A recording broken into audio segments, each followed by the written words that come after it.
Someone finally loves you the way you always said you wanted. And somewhere inside you, a quiet voice, "This won't last. Leave before they do."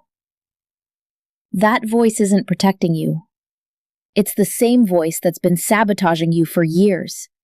And by the end of this video, you'll finally understand where it came from.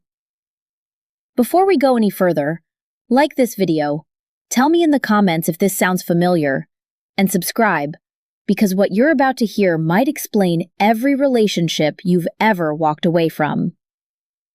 Meet Daniel, 29, software engineer in Austin, Texas. 6 months into the healthiest relationship of his life. His girlfriend Emily is kind, consistent, never plays games. And Daniel is quietly panicking. He starts picking fights over nothing. He goes cold for days at a time. He catches himself scrolling dating apps he swore he'd deleted. Not because he wants someone else, but because some part of him needs an exit ready. Daniel isn't confused about love. Daniel is terrified of it. Here's what almost nobody explains about this pattern. It's called the avoidant attachment style, and it doesn't come from not caring. It comes from caring so much, so early, that it once wasn't safe. Attachment theory goes back to psychologist John Bowlby, who discovered something simple but devastating. Children build their entire blueprint for love in the first few years of life, based on one question. When I needed you, did you show up?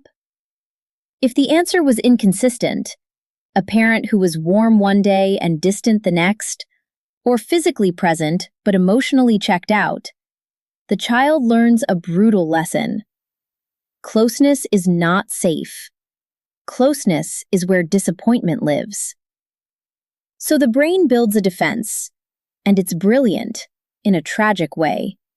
It says, if I never fully let someone in, they can never fully devastate me. Wait, here's the part that changes everything. Daniel isn't pulling away from Emily because something is wrong with Emily. He's pulling away because something is finally right, and his nervous system doesn't know what to do with right. Real intimacy, the kind that could actually hurt him if it ended, triggers the exact same alarm system a toddler once used to survive an unpredictable home. His brain isn't asking, "Is this good for me?" It's asking, "Is this dangerous?" Psychologist Amir Levine, who co-wrote the book on attachment styles, found something Daniel needed to hear. People with avoidant patterns often deactivate their feelings the moment things get serious, focusing on a partner's flaws, missing an ex, or craving space, not because the relationship is failing, but as a built-in reflex the second closeness starts to feel real. Think about that. The sabotage isn't random. It's scheduled. It shows up right when things are going well, like clockwork, because that's exactly when the old alarm goes off. But here's the layer that took Daniel 2 years of therapy to see. The pulling away isn't really about Emily at all. It's a test. A part of him is asking, "Will you leave too?" And every time she doesn't, every time she stays through the cold spell, the picked fight, the sudden distance, something in him gets a little more evidence that maybe, just maybe, this one is different. Wait, there's one more thing most people never realize. The partners of avoidant people often make it worse without meaning to. When Daniel pulled away, Emily's instinct was to chase. More texts, more questions, more, "What's wrong?" And chasing an avoidant person doesn't bring them closer. It confirms their oldest fear. Love is overwhelming. Love is a demand. Love is something you can drown in. The relationships that actually heal this pattern are the ones where the other person can stay warm without gripping tighter. So what actually helps someone like Daniel? Not forcing yourself to feel closer. That backfires every time.